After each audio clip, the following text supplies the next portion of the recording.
महाराष्ट्र विधानसभेची निवडणूक झाल्यानंतर महाराष्ट्रातील सहकारी दूध संघ आणि कोऑपरेटिव्ह दूध संघांनी प्रति लिटर 3 रुपये दुधाचा भाव कमी केलेला आहे।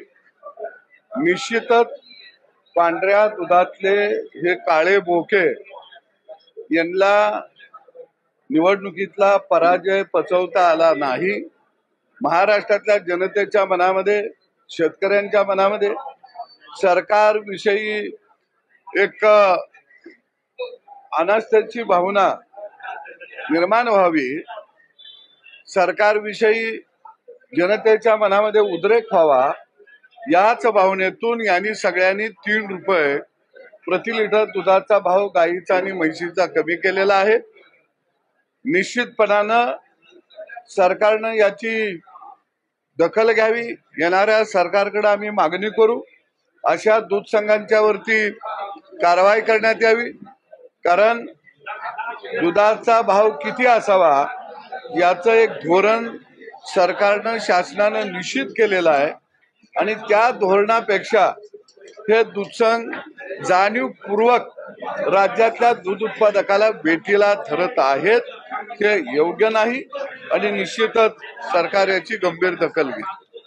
कोणाकोणाचे दूध संघ करू शकता, कारण गोकुळ असेल तुमच्या ह्याच्यातलं देखील आहे, हे सगळे दूध संघ जे आहेत हे काँग्रेस आणि राष्ट्रवादीचे आहेत आणि याच्यामध्ये थोरातांचा पराभव झाला। त्यांचा मयूर सहकारी दूध संघ आहे, एका बाजूला कोल्हापूरमध्ये बंटी पाटलांचा पराभव झाला, त्यांचा गोकुळ दूध संघ त्यांच्या ताब्यामध्ये आहे। जयंत पाटलांचा अपेक्षाभंग मतदारसंघातल्या जनतेनं केली, त्यांचा राजाराम बापू सहकारी दूध संघ आहे आणि प्रायव्हेट सगळे जे संघ आहेत ते यांचे राष्ट्रवादी आणि काँग्रेसवाल्यांचे आहेत। निश्चितपणानं त्यांना पराभव पचवता आला नाही। त्या पराभवाचा राग महाराष्ट्रातल्या दूध उत्पादक शेतकऱ्यावरती काढत आहेत।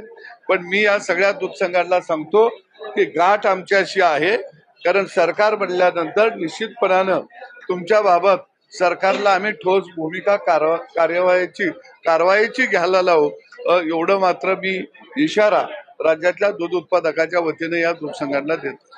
विश्वजित कदम असं म्हणतात की अनेक दिग्गजांचा पराभव